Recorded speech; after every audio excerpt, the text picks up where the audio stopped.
We will start our unit on the Gilded Age by looking at the expansion of Americans across the continent after the Civil War.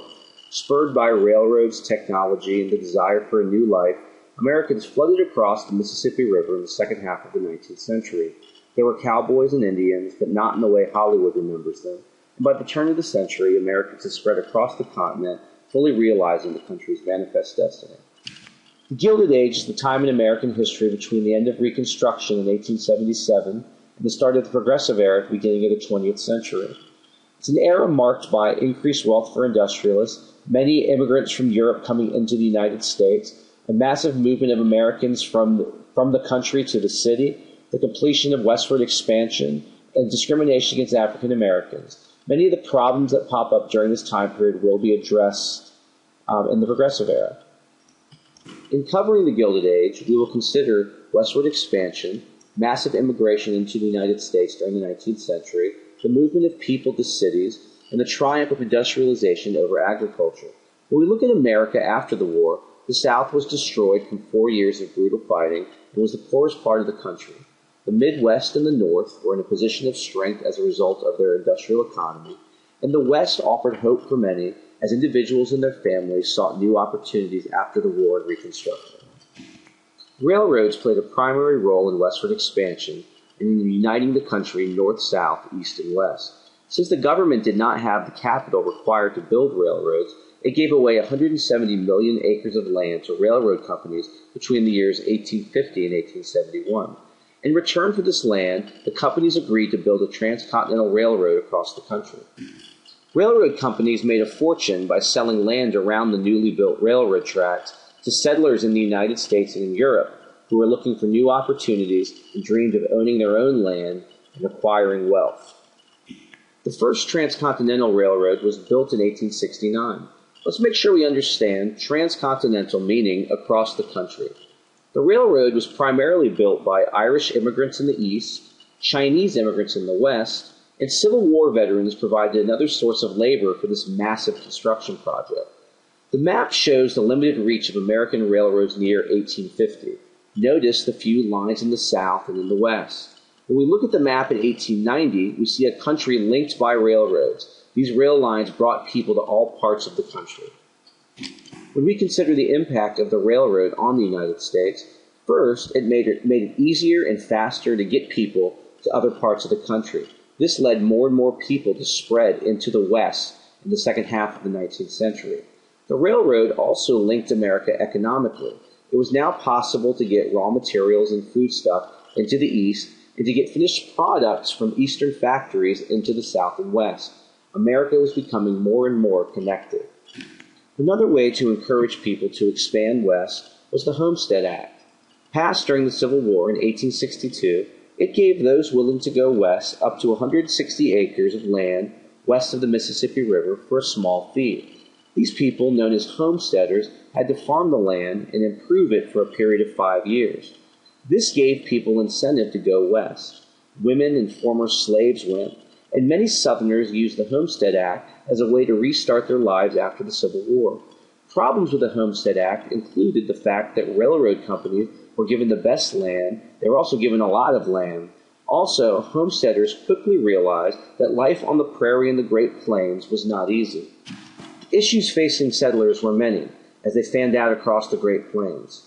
Water was hard to come by, as was trees to build fences and houses. Houses made from sod, known as soddies, were commonplace in the West.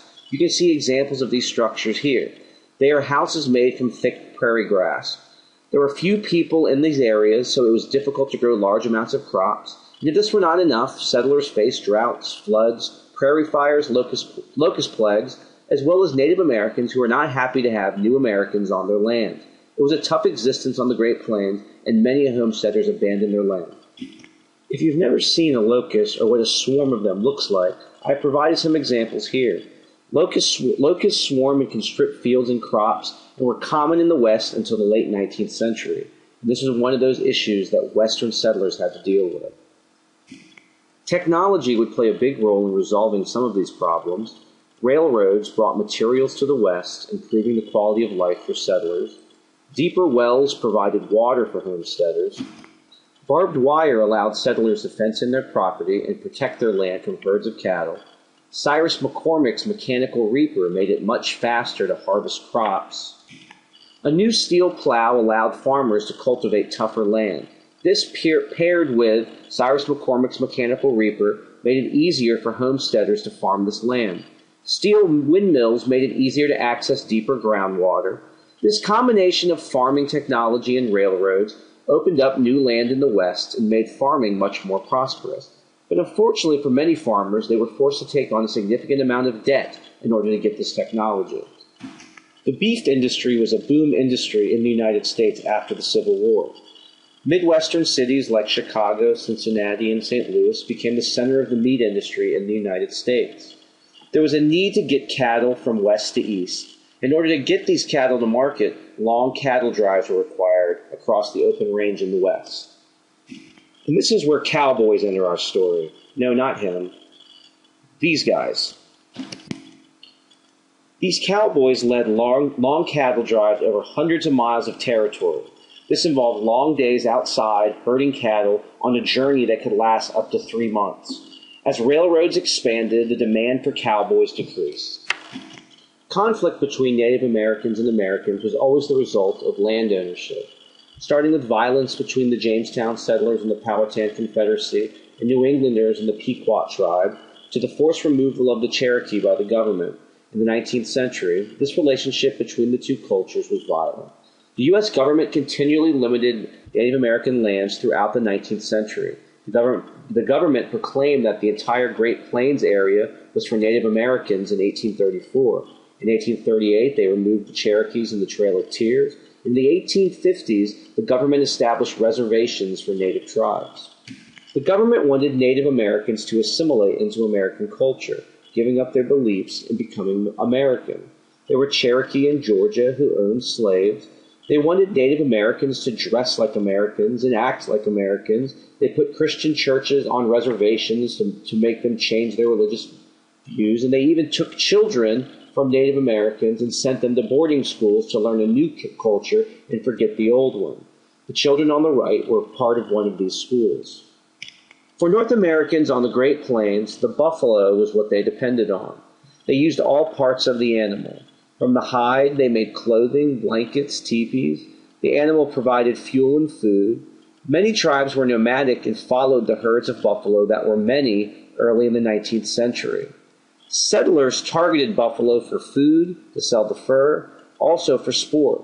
Many buffalo were killed to clear the way for railroad tracks in the West. These settlers also understood that getting rid of the buffalo could mean getting rid of local Native Americans. In 1800, there were 65 million buffalo in North America. In 1890, there was just 1,000. Violence between the government and Native Americans did not change after the Civil War. Tribes on the Great Plains tended to be more militant against settlers. The Battle of Little Bighorn in Montana was part of the Great Sioux War in 1876. Here was the famed Custer's Last Stand, when Custer's 7th Cavalry was annihilated by forces under Sitting Bull and Crazy Horse. The events at the Little Bighorn increased anti-Native American sentiment among Americans. The Battle of Wounded Knee, or how it is also known, the Wounded Knee Massacre, was the last battle between Native Americans and the American government. On December 29, 1890, hundreds of men, women, and children of the Lakota Sioux tribe were killed by members of the 7th Cavalry. In 1887, the U.S. government passed the Dawes Act, which was designed to assimilate Native Americans and take more of their land. The act divided up reservation lands and distributed it to individual Native Americans, but most of the land ended up going to American settlers. The goal was to break up the tribes. By the end of the 19th century, the American government had taken away most of Native American land, and the land that they still possessed was not the land that most people wanted to settle. Let's close the show by revisiting the concept of manifest destiny. By the end of the 19th century, the frontier that we observed in John Gast's painting had been settled. Between 1860 and 1890, the number of Americans in the West increased from 5 million to 18 million. Many new states were added after the Civil War. By the early 20th century, the map of the continental United States looked like it does today. America stretched from coast to coast. It was manifest destiny. that idea that God wanted America to settle all this land realized. We'll talk about industrialization next time. Until then, good night, Albuquerque.